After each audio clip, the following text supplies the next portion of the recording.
Chapter 1: The AI Tipping Point. Why Generation X Can't Afford to Be Left Behind. Welcome to the future. It's weirder than expected. Alright, fellow Gen Xers, let's talk.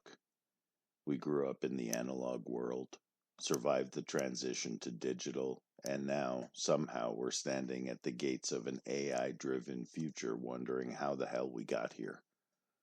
One minute we were rewinding VHS tapes with a pencil. The next, we're arguing with our smartphones about why autocorrect keeps changing ducking into something far less polite. And now, AI.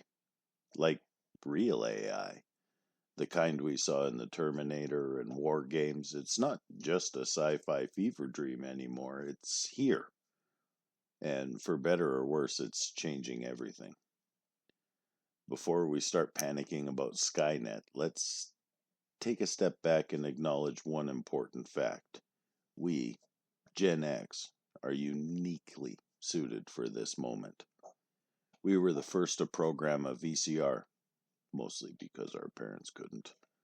We survived dial-up, internet, Napster lawsuits, and AIM chat rooms filled with weird usernames like Radical X69. We've been guinea pigs for every major technological shift over the past 40 years. And yet, somehow, we've managed to keep up. Mostly. But this AI thing, it's different. It's learning, it's adapting, and it's coming for every part of our lives, from work to entertainment to whether or not we can still sound cool when texting our kids. Spoiler. We can't. So the question is, do we embrace it, or do we become the digital fossils complaining about how back in my day we didn't need no fancy robots to write our emails? Another spoiler, we need to embrace it. AI, the thing that's making us question everything. Let's address the elephant in the room. Or rather, the artificially intelligent elephant. AI freaks a lot of people out, and for good reason. For decades, Hollywood has been drilling it into our heads that AI will either, 1, enslave humanity, the Matrix, 2, make us obsolete, iRobot, or 3, fall in love with Joaquin Phoenix, her. And while we're not saying that any of these are impossible, seriously, Siri's already giving some of us weird vibes. The reality is a little less dramatic. AI is not here to destroy us. It's here to make things easier, if we let it. But that's the problem, isn't it? Trust. We grew up in an era where technology was unreliable at best, and actively out to ruin our lives at worst. Windows 95 crashed more often than our BMX bikes. Tamagotchis required more upkeep than an actual pet. And if you so much as looked at a floppy disk the wrong way, it would corrupt your school project faster than you could say, "Mom, I swear I saved it." So why exactly should we trust AI? That's the real fear, isn't it? What if we're being replaced? What if all of this convenience comes at the cost of our relevance? What if one day we wake up and AI is doing our jobs better than we ever could, and all we have left is our vintage Pearl Jam collection and a deep existential crisis? Breathe. We've been here before. Remember when ATMs became a thing, and everyone thought bank tellers were done for? Or when the internet first started handling travel bookings, and people swore travel agents would go extinct.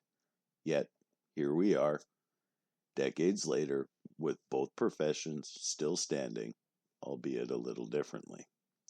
AI isn't here to replace us.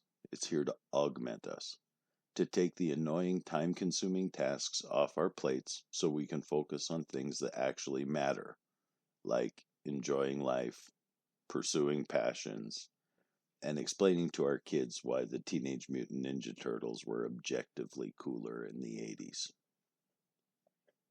Gen X, we're built for this age, even if we don't know it yet. So here's the kicker. We're actually the best equipped generation to handle this AI transition. Why? Because we are the bridge generation. We've one foot in the analog world and one in the digital. And unlike boomers, who had to be dragged into technology kicking and screaming, and Gen Z, who were basically born with an iPad glued to their hands, we've had to adapt to every single technological shift in real time. We're the MacGyver generation. We figured out how to fix broken Walkmans with duct tape and determination. We survived the Y2K panic. We learned to code in BASIC on Apple II computers in school, only to have that skill become useless by the time we hit the workforce. And guess what? We did it all without Google. So why exactly are we afraid of AI? We already survived the rise of the internet, social media, and the sheer humiliation of having to ask our kids how to turn off the voice control on the TV remote. AI, this is just another tool. And if there's one thing we know, it's that a tool is only as good as the person using it. What can AI actually do for us besides making us paranoid? All right, enough fear-mongering. Let's try practical benefits. What can AI actually do for us in ways that matter? 1, it can save us time. Remember how much life changed when you got a DVR and could finally fast forward through commercials? AI's like that, but for everything. It can schedule our meetings, automate emails, organize our to-do lists, and even help us remember anniversaries, which, let's be honest, some of us really need. If it wasn't for Facebook, I'd hardly know anyone's birthday. 2, it can make us more productive. Imagine having an assistant who never sleeps, never complains, and never steals your lunch from the office fridge. That's AI. 3, it helps us stay relevant. If we're being real, no one wants to be that person who doesn't know how to use technology. AI is already being integrated into so many aspects of our life: work, finance, healthcare. Learning it now means staying ahead of the curve instead of playing catch up later. 4, it lets us focus on what actually matters. The less time we spend wrestling with emails and spreadsheets, the more time we have for the good stuff: families, hobbies, road trips with the Best of Queen blasting on the stereo. 5, keeps us from sounding like boomers on the internet. AI-powered tools can help us communicate better, fix typos, and even prevent us from accidentally sending a text in all caps, like we're yelling at everyone. My final thoughts: the choice is ours. Here's the deal. AI is coming, whether we like it or not. The only question is, do we want to be active participants in this revolution, or do we want to sit on the sidelines, shaking our heads like we did when people started wearing skinny jeans? This book is about embracing AI on our own terms. We don't have to dive in head first and let an AI bot control our entire lives, but we also shouldn't ignore the fact that it can make life a whole lot easier. Gen Xers have spent our entire lives adapting. We've gone from rotary phones to smartphones, from Saturday morning cartoons to on-demand streaming. We've adjusted before, and we can do it again. And besides, if anyone's going to make AI work for us, and not the other way around, it's going to be the generation that spent the 80s programming their own video game cheat codes. So let's do this.